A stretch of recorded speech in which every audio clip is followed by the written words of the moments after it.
खुलुमबाय स्टुडिय'आव आं उदांस्रि मुसाहारि। दुलाराय बाथौ गौथुमनि खुंगा 32थि आरो तामुलपुर जिल्ला दुलाराय बाथौ गौथुमनि खुंगा 1थि बोसोरारि जथुम्मा खुंनो साखाफारा।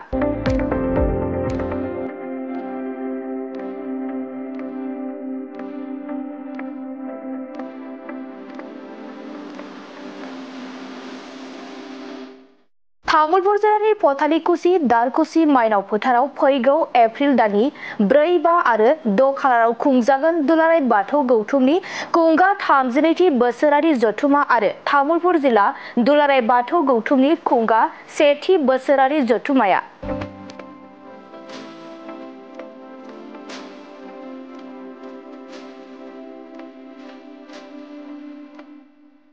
बाथौ धोरोमखौ फोजौखांनाय आरो मुलुगनां दरबाराव दिन्थिफुंनाय थांखिजों धोरोमारि आरज गाबनायजों लोगोसेनो बायदि रोखोमनि गोनां हाबाफारि लानानै बे जथुम्माखौ गाजा गोमजायै खुंनो थि खालामदों।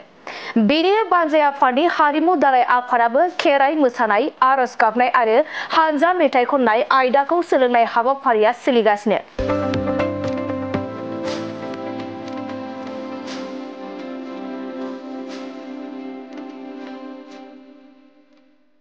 आसामनि मोन 28 जिल्लानि बाथौ सिबियारि रायजोफोरनि अनगायैबो अरुणाचल प्रदेश, मेघालय बायदिनि बाथौ सिबियारि रायजोफोरा बे धोरोमारि मेलाव बाहागो लागोन, जायनि थाखाय फारफ्रोमबो बिथिङावनो लाहार फाहार खालामनाय खामानिया गोख्रों सोलिगासिनो दं। मख'नो गोनांदि दुलाराय बाथौ गौथुमनि बे बोसोरारि जथुम्मानि गेवलां मेलनि हाबाफारियाव आसामनि गिबि मन्थ्रि डक्टर हिमन्त बिश्व शर्मा, बिटिआरनि गाहाय खुंगिरि प्रमद बर', आसाम आयेन आफादनि बुंथिगिरि बिश्वजित दैमारि बिथांजों लोगोसे गोबां मन्थ्रि, एमएलए आरो बिटिआर खुंथायनि मावफुं सोद्रोमाफोरा बाहागो लागोन होनना बानजाय आफादनिफ्राय मिथिहोदों। जय बोराइ बाथौनि गिबियावनो निउस पर्टेल नायगिरि गासैबो आइ आफा बिदा फंबाय, बिबै बिनानाव आरो लोगोसे गासै बाथौ सिबियारि रायजो राजाफोरनिसिम तामुलपुर जिल्ला दुलाराय बाथौ गौथुमनि जानानै आं धनेस्वर बसुमतारी नेहाथारिया बयनिसिमबो गोसो गोरबोनि अननाय सिबिनाय खुलुमनायखौ बावहरग्रोनाय जाबाय। 32थि दुलाराय बाथौ गौथुमनि बोसोरारि जथुम्मा आरो खुंगा 1थि तामुलपुर जिल्ला दुलाराय बाथौ गौथुमनि बोसोरारि जथुम्माया फैगौ एप्रिलनि 4, 5, 6 साननि शुक्रबार, शनिबार, रबिबार खालि जोबोद मेहेर गोनाङै आरो गाजा गोमजायै खुंफुंनो थाखाय लाहार फाहार खालामगासिनो दङ आरो बे लाहार फाहार खालामनाय जि हाबाफारि बे सोलिगासिनो दङ। दा नै मावगासिनो दङ खामानिफोरखौ गावबा गावनि जि बिफान, बेफोर बिफान बायदि खामानिफोरखौ मावगासिनो दङ आरो नैबे जि धोरोमारि जि जथुम्मा, बे धोरोमारि जथुम्मायाव जाहाथे जोंनि दुलाराय बाथौ गौथुमनि बेन्दोङाव थानाय गासै जिल्लानि गेदेमा बिबानगिरिफोरा जाहाथे बाहागो लायो, बिनि थाखायनो आङो तामुलपुर जिल्ला दुलाराय बाथौ गौथुमनि नेहाथारि जानानै बयनिसिमबो फैनो थाखाय, बाहागो लाफैनो थाखाय आं गुरै खावलायबाय आरो जोंनि नैबे जथुम्माया जाहाथे मोनफ्रोमबो हाबाफारिया जाहाथे जाफुंसारो, बेनि थाखायनो नोंथांमोननि जि मदद हेफाजाब थुलुंगा बेखौ मिजिंथिनाय जाबाय आरो लोगोसे फैबाय थानाय समफोराव जाहाथे जोङो बयबो बे मुलुगनि गासै सुबुंफोरा आलो गोजोनै खौसेयै रंजा बाजायै जाहाथे जोङो बोराइ बाथौनि अननायाव थांना थानो हायो, बेखौनो मिजिंथिनाय जाबाय। बेयाव जोंनिया दंजोबो गासैबो।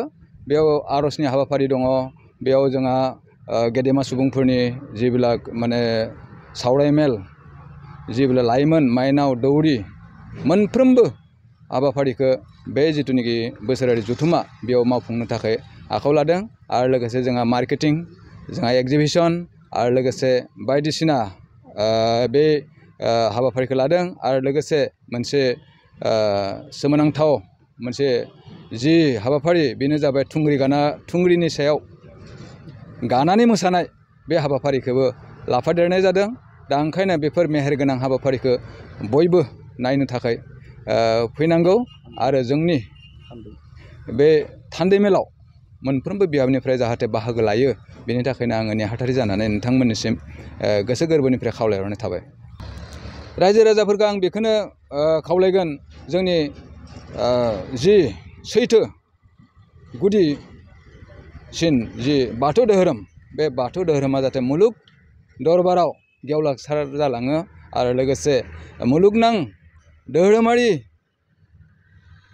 इनि जि गनायथि बे गनायथि जाहाथे जोङो मोननो हायो बेनि थाखाय जोङो बयबो साखाफारा जानानै गावबा गावनि जि धोरोमखौ लाखिनायनि जि मावनां खामानि बेफोर खामानिफोरखौ बयबो साखाफारायै मावलांनो थाखाय आङो बयखौबो माने खावलायहरबाय। गिबि गिबियावनो जोंहा रादाब बुथुमगिरि बिथांमोननिसिम साबायखर थाबाय। खुंगा 32थि दुलाराय बाथौ गौथुम लोगोसे खुंगा 1थि तामुलपुर जिल्ला दुलाराय बाथौ गौथुमनि सानथामनि हाबाफारिजों फैगौ 4-5-6 एप्रिलाव जानो थांगासिनो पथारलिकुसि दारकुसि तामुलपुर जिल्लानि सिङाव। दा बेवहाय बायदि बायदि हाबाफारिजों लोगोसे जोंखौबो बे दुलाराय बाथौ गौथुम लोगोसे तामुलपुर जिल्ला बाथौ गौथुमनि बे कनफारेन्सआव हारिमु दालाय आफाद हिसाबै जोंखौबो दानानै होदोंमोन। बे लेखा जोङो बे 4-5-6 एप्रिलाव जानो गोनां दुलाराय बाथौ गौथुमनि जे कनफारेन्स बेवहाय जों हारिमु दालाय आफादा बेबायदिनो बायदि बायदि इभेन्टजों लानानै जोङो माखासे मेथाइफोरजों सुजुनाय जादों, करास सुजुदों, लोगोसे जों माने फिरफिला बाथौनि फिरफिला बिरहोनायाव जोङो फिरफिलानि मेथाइबो सुजुदों, लोगोसे जों गोथैसो बावनाय बे गोथैसो बावनायावबो जोङो मुंख्लं बावनायावबो जों माने मेथाइ सुजुनाय जादों, लोगोसे जों आर'जबो जों सुजुनाय जादों, लोगोसे जोङो बे सावराय मेलाव जिथु जोंहा माने मेल जागोन बेवहाय जिल्लानि सावराय मेलनि मेल लोगोसे दुलाराय बाथौ गौथुमनि जे डेलिगेट्स बेनिबो जोङो माने करास सुजुनाय जादों।